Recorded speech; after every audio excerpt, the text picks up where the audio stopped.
What was so sort of special about what George created with Star Wars was that it was this universe that felt really authentic and sort of lived in and layered, and you believed it.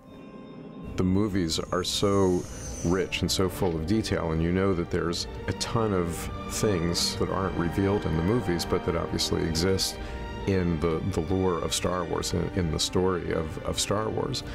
And the EU has been our attempt to take you into areas that aren't explored in the movies and give you much more depth. I still have my very first Star Wars comic book, which happens to be the very first Star Wars comic book. My first exposure to the EU was probably one of the Brian Daley books. I think it was Han Solo and the Lost Legacy. It was the one with the glowing crystal skull thing on the cover. The first EU story that I ever read was Splinter of the Mind's Eye. Near the end, there's this great scene where Princess Leia confronts Darth Vader with a lightsaber, and so that just blew my mind. My favorite, hands down, is Han Solo at Star's End. It was published in 1979, written by Brian Daley. He's my favorite Star Wars author. At the time, there's no video games, there's no internet, there's none of that. It's basically comics, novels, and waiting until the next movie comes out. I got Heir to the Empire the day that it came out, and of course it's got the little band across, special introductory price. That's the one that started it all. I remember going to the bookstore and seeing it and being like, what is that? There was this Jedi with, rays coming out of his fingers. We had to drive 2 hours to go to the nearest bookstore. So we went there the day it came out and bought it right away. I had to wait my turn to read it. We got all the books after that. George set up a huge canvas for us to work on. He had, with the movies, we had everybody from royalty, princesses, emperors, all the way down to the scum of the earth. We had planets, we had systems, lots of aliens, ways of getting back and forth. The authors and comic writers and gamers just went to town with it. I always loved a Dark Empire comic book series. There were some great illustrations in it. Just very inspiring stuff for me when I was in junior high and high school. My favorite story is Shadows of the Empire. I liked the idea of creating some connective tissue between Episode 5 and Return of the Jedi, and it was great because we got to use all of the great Star Wars characters. Darth Vader could be in it, and the Emperor. My favorite one by far is Courtship of Princess Leia. That was the first book where they introduced Dathomir, the planet, and the Night Sisters. And I was really excited about this concept that there's a whole planet of Force-sensitive females, that Bride Rancor is around during the day. One of the key books for me that really introduced me to the idea of what the expanded universe could be was this one, published in 1987, the Star Wars Source Book. And it was essentially a 144-page guide to everything you needed to know about Star Wars so you could start telling your own stories set in the galaxy. And it was just mind-blowing.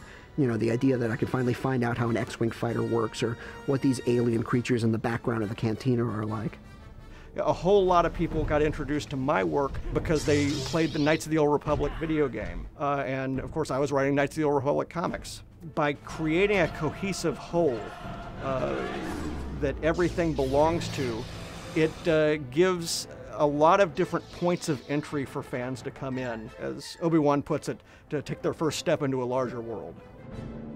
I was a senior concept artist for Force Unleashed 2. So we got to pour a lot of ourselves into creating these things that were new to the Star Wars universe. As like a lifelong Star Wars fan, that definitely means the most to me. With Star Wars, we want the world to be real. And it feels real if everything is in line. And I think that that's the challenge for all of us going forward with Star Wars.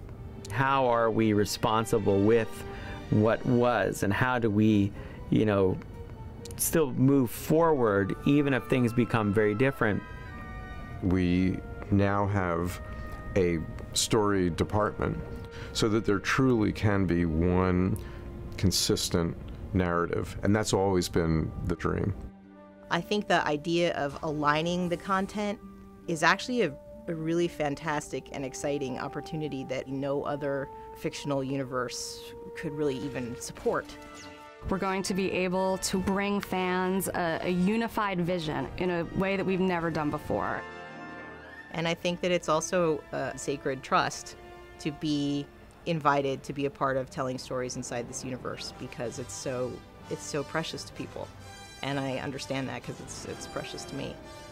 And the EU is born out of a love for Star Wars. That's what it really is. Carrying on the legacy before it really could do so on its own, like it will now through episodes 7, 8, and 9 and all the other films coming out. So there's a bright future for Star Wars, but I think the EU will be a legacy that's mined forever, and that as more people come into it, they've no doubt been touched by it and inspired by it. I can't get enough of Star Wars. It never got old.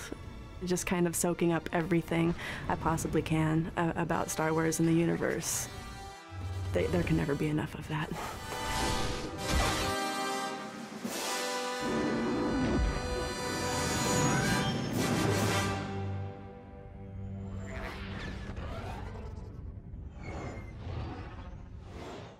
Hi, my name is Vanessa Marshall. I play Hera on Star Wars Rebels. Oh, he said that.